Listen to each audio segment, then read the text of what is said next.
So I'm about to head to work, so I'm a little dressed up. But I had this idea that I've been seeing popularized on the internet, but we really are just cattle. I mean, we're livestock, and I'll tell you why I feel this way now. And if you let me tell you from my perspective real quick, and I'll talk to more general area. But in my perspective, I make about I'm 24. I'm single. I live in this house. I pay for by myself, and I make about $200,000 a year. That's in Jacksonville, Florida. So it's pretty good income for where I'm staying at. And I still feel like when I crunch the math that I'm not retiring anytime soon.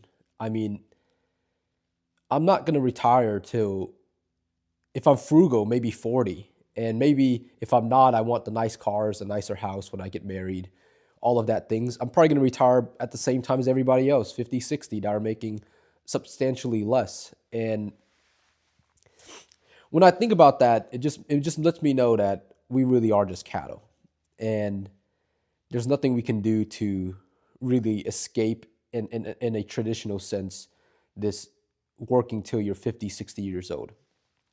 And I'll add another perspective here. I'm an immigrant to America, so I moved here when my family moved here when I was 5, and before that, I lived in this country called Myanmar, and we lived in a farming kind of style village. So we kind of had our own resources, right? So if I were to stay there, for example, there's a lot of war and civil war right now, but let's take all of that away. If I were to stay there, my life would probably be better in an odd sense, right? Because my worries of day-to-day life would just be to make sure livestocks are healthy, to make sure crops are, in season and we're planting for the next season, that kind of things. And if you think about the true amount of work I need to survive, it's probably 20, 30 hours a week. Right now I work 50 to 60, almost double.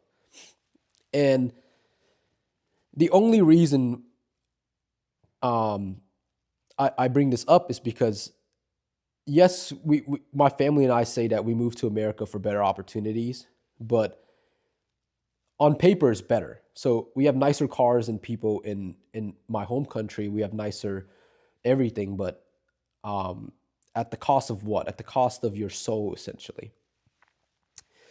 And I'll tell you another reason why society can't move past this is because of competition, right? If I were the best farmer and I have the best crops, best livestock, a huge farm in my home country, I would be high status. I would be something worth something or sought after. In America, you're sought after based on your income and assets and what you can provide for the present and future. Um, so since everyone's competing, you kind of have to play the game. And let me give you an example why. If you want, which a lot of guys do, if you want like an attractive, fit woman, you don't want a girl that's obese or just sloppy. She's gonna want a man that's has standards too, right?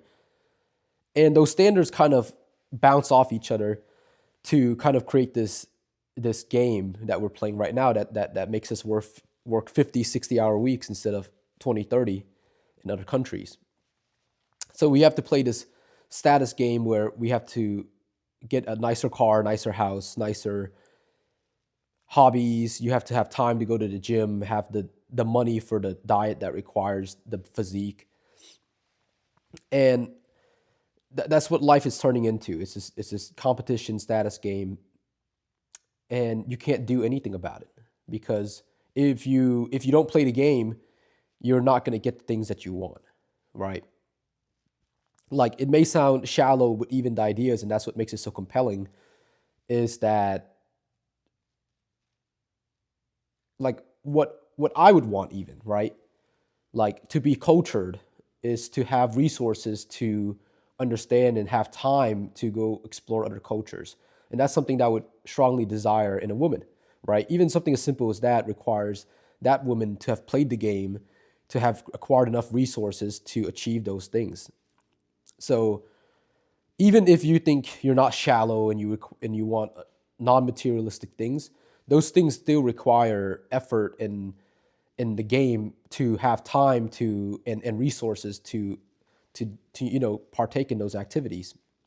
And I think it's such an odd thing that as a collective, in a sociological stance, we are so different in our wants and needs than in the individual of the psychology of the individual. It's really interesting, and I was just thinking about that right before I went to work.